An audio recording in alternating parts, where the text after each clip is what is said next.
That was at the Capitol today. Yeah, there was an insurrection, if you will.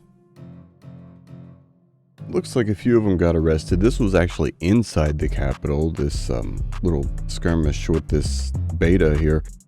What it was a bunch of the pro-Palestinian, basically supporters of terrorism. They staged a protest and invaded the Capitol and did their clappy singy thing, you know, where they all sat around in a circle and sing their little chants or whatnot. Apparently a few of them got arrested. Didn't hear a whole lot about it. The police were called to surround them and arrest several of them. Not an insurrection, I guess. I wonder what the difference is between them and the January 6th protesters. Different sides. Yeah, they're leftists, supporters of terrorism, actual terrorism, like Hamas, Hezbollah.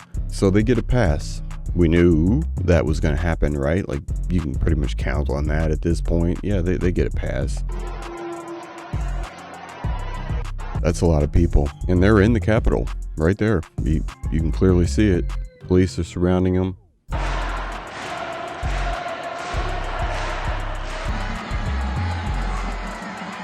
Capitol Police are not arresting these people. This is an insurrection. Throw these people out.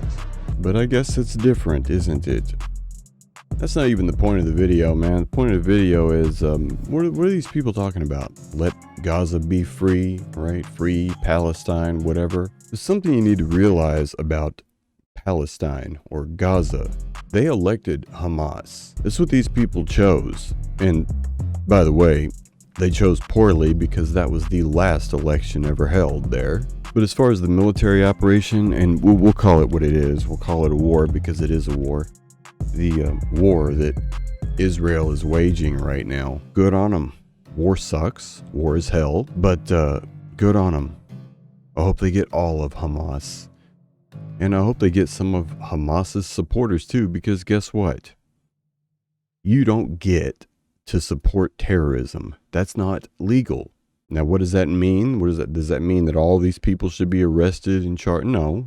When I say supporting, I don't mean just saying, you know, yay, Hamas. I mean supporting, as in giving things, donating things, helping, and being an active part of a terrorist organization's infrastructure. So how much of Gaza is that? Hamas, the terrorist group, runs Gaza. They were elected by the people to do so. So that means there must be either a majority, if it was a legitimate election, but they're terrorists, so let's just go ahead and assume the election in Gaza was not legitimate. That's a safe assumption to make. But even then, you're reaching a near majority. How much of Gaza's infrastructure was built to actually physically support Hamas? That's the question. Israel is doing a good job of taking apart that infrastructure. Don't get me wrong. As it stands right now, I think Gaza City is it's pretty done. Okay, they've been dropping bombs like it's cool. This is where we get hung up at. There have been civilian casualties. People want to compare that to what Gaza did to Israel. There's no comparison. Hamas targeted civilians. Civilians were their mission. And we're seeing more and more video proof of this coming out every day. Some really disturbing stuff. And they killed over 1,000. What does Israel do in response to that? Well, we see what they're doing to Gaza City, right? J-damming it into oblivion. This is over a week later.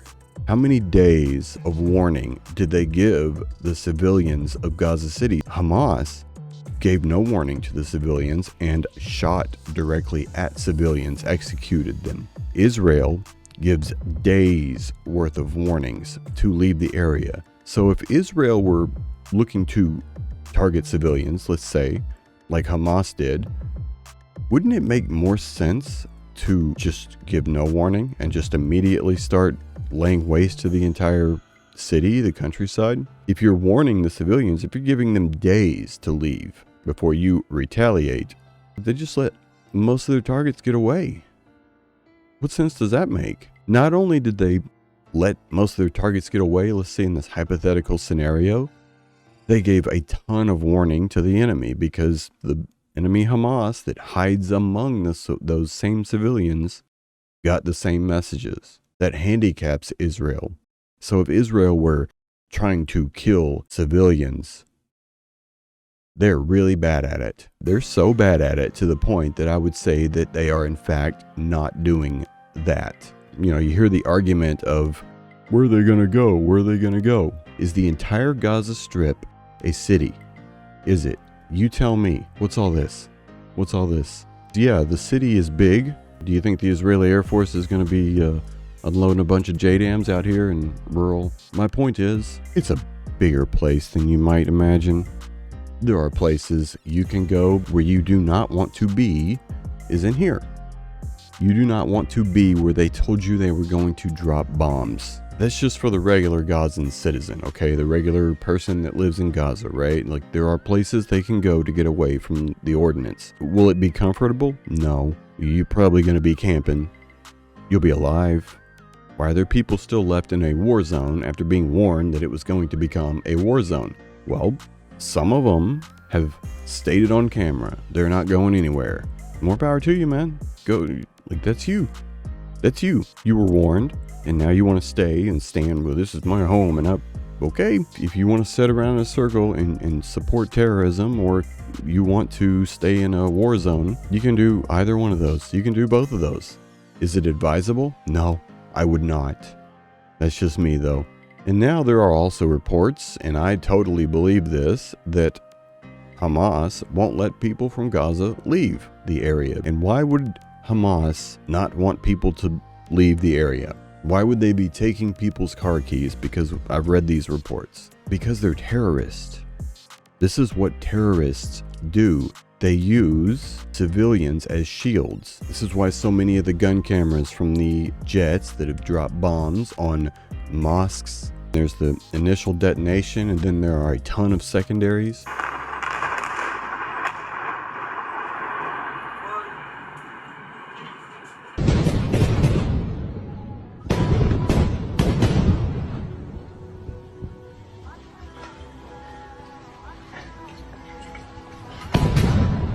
A mosque is not explosive unless there are explosives stored inside the mosque.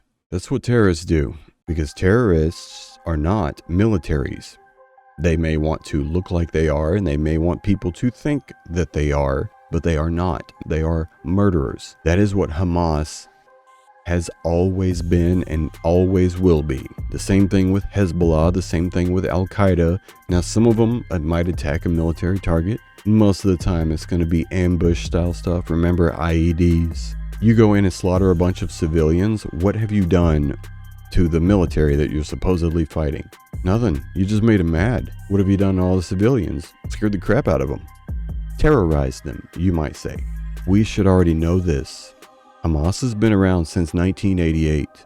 Their mission has not changed. They're fighting for their freedom, and there's historical cause for this. Historical context, this and that. Nah, man, there's nothing that justifies that. And there is a huge difference between Hamas, an organization that is clearly aiming and wanting and is their goal to kill civilians, and a military like the Israeli Defense Force that is trying to prevent that from happening ever again. It's not the IDF's fault that Hamas hides in the civilian population. You can conduct guerrilla warfare. That's totally different. That's where you attack the military, but you don't do it in a stand-up fight, right? Like we did with the Revolutionary War, for instance. And that's what a freedom fighter is. Somebody that targets civilians for death and murders them. That's not a freedom fighter. That's just a murderer. And as far as our little demented sock puppet president going over there to try and stall the invasion, which is, I believe, what he was actually trying to do, don't listen to that guy. We don't. The rest of the world doesn't either. King of Jordan canceled his appointment with Biden. I don't blame him. I wouldn't waste my time either. I wouldn't want to talk to the guy. I wouldn't want to meet the guy. There's nobody home. It's a waste of time. Yeah, so as far as all these little people that want to stand around a circle and chant "Free Gaza," don't worry. Gaza's getting freed as we speak. You don't need to go protest. Israel's freeing the out of Gaza, one JDAM at a time.